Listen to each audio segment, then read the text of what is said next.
Hello friends, welcome to CN study method. So friend, तो चलिए इस वीडियो में हम लोग पढ़ेंगे शून्य के गुण, the properties of zero. Friends, हम लोग यहाँ पर बहुत सारी ज़ीरो के बारे में नियम तो पढ़ ही चुके हैं, लेकिन ज़ीरो और कैसे काम करता है उसके बारे में यहाँ पर हम लोग थोड़ा सा और डिटेल में पढ़ेंगे। हम लोग जान चुके हैं कि जोड़ने के साथ वो कैसे काम करता है, गुणा के साथ, घटाने के साथ, भाग के साथ कैसे काम करता है, उसके बारे में कुछ और गुणों के बारे में हम लोग यहाँ पढ़ेंगे।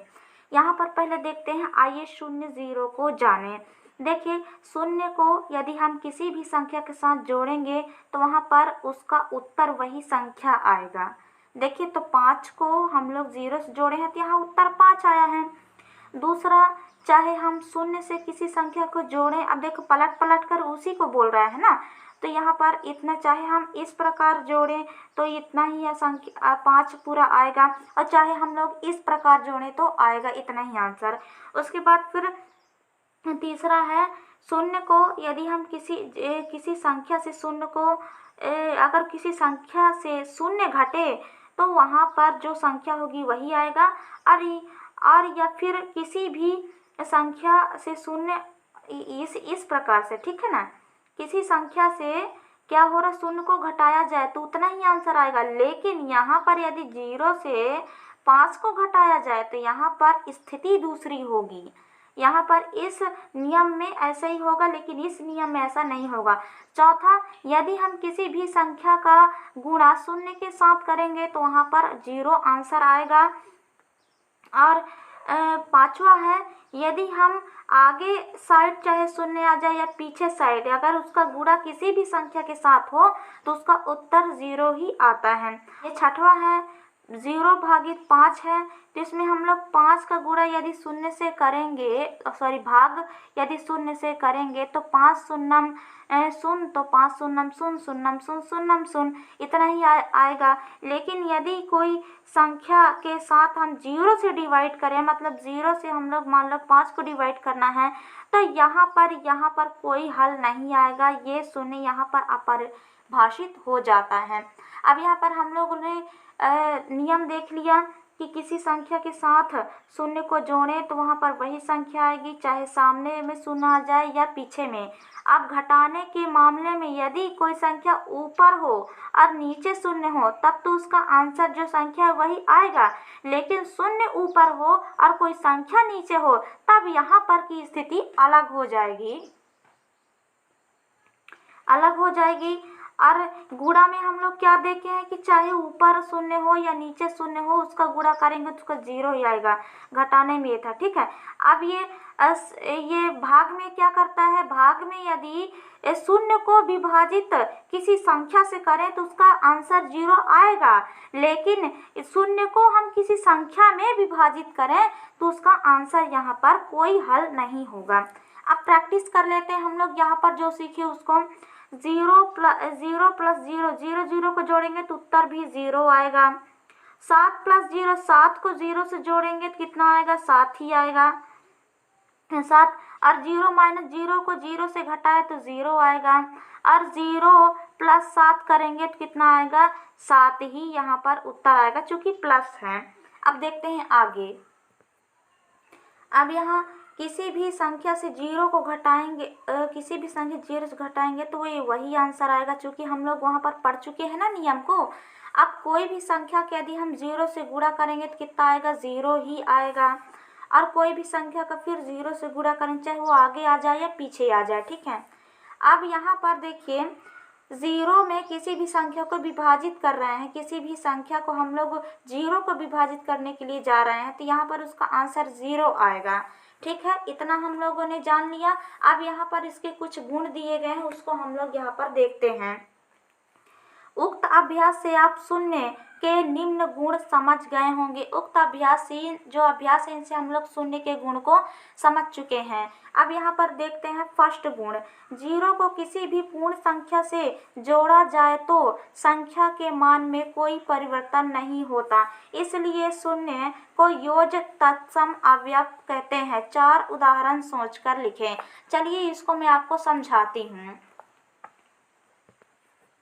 देखिए पहले नियम में क्या बोला है, जीरो को किसी भी पूर्ण संख्या से जोड़ा जाए तो उसके मान में कोई परिवर्तन नहीं होता है, इसलिए शून्य को योज्य तत्सम अवयव कहा जाता है। मतलब कि शून्य को हम लोग 3 से जोड़े तो पर भी यहाँ 3 आएगा, और शून्य को यहाँ पर 3 प्लस शून्य करेंगे तो पर भी यहाँ 3 ही आएगा, इसलिए इसको कोई परिवर्तन नहीं हो रहा है ना, चाहे जीरो आगे हो या पीछे हो, उसके मान में कोई परिवर्तन नहीं हो रहा है जोड़ते समय, इसलिए शून्य को योज्य तत्सम अवयव कहते हैं।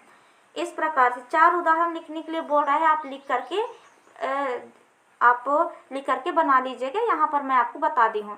नेक्स्ट गुण क्या है, शून्य को किसी भी पूर्ण संख्या से घटाया जाए तो पूर्ण संख्या के मान में कोई परिवर्तन नहीं होता। इसके भी 4 उदाहरण लिखे। देखिए शून्य को यदि सामने में कोई संख्या लिखा हुआ है तो यहाँ पर इसके कोई भी मान में परिवर्तन, 4 में हम लोग इसको घटाए 4 ही आएगा, 3 में हम लोग इसको घटाए तो 3 ही आएगा, 1 में हम लोग शून्य को घटाए तो यहाँ पर 1 ही उत्तर आएगा।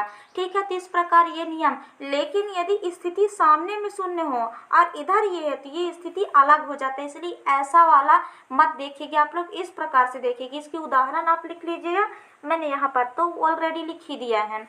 नेक्स्ट नियम क्या बोल रहा है, जीरो को किसी भी पूर्ण संख्या से गुणा किया जाए तो गुणनफल शून्य ही प्राप्त होता है। अब देखिए हम लोगों ने ये भी देखा है कि जीरो का हम लोग किसी भी संख्या के साथ गुणा करेंगे तो वहाँ शून्य ही, जीरो का हम लोग चाहे इतना इतना इतना इतना करेंगे तो पर भी इसका आंसर सिर्फ और सिर्फ शून्य ही आएगा।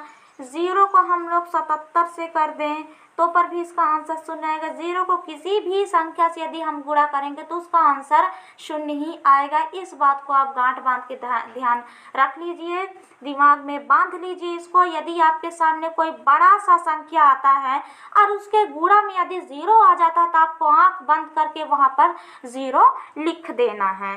ठीक है, ये भी आपने समझ लिया। और नेक्स्ट नियम क्या बोल रहा है,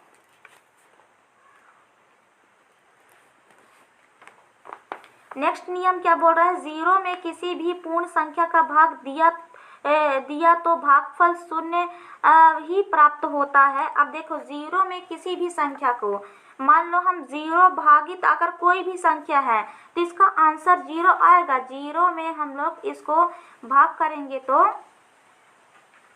क्या आएगा, जीरो ही यहाँ पर प्राप्त होगा, जीरो ही प्राप्त होगा। यहाँ ये कुछ भी नहीं बचेगा, चूँकि इस प्रकार हुआ।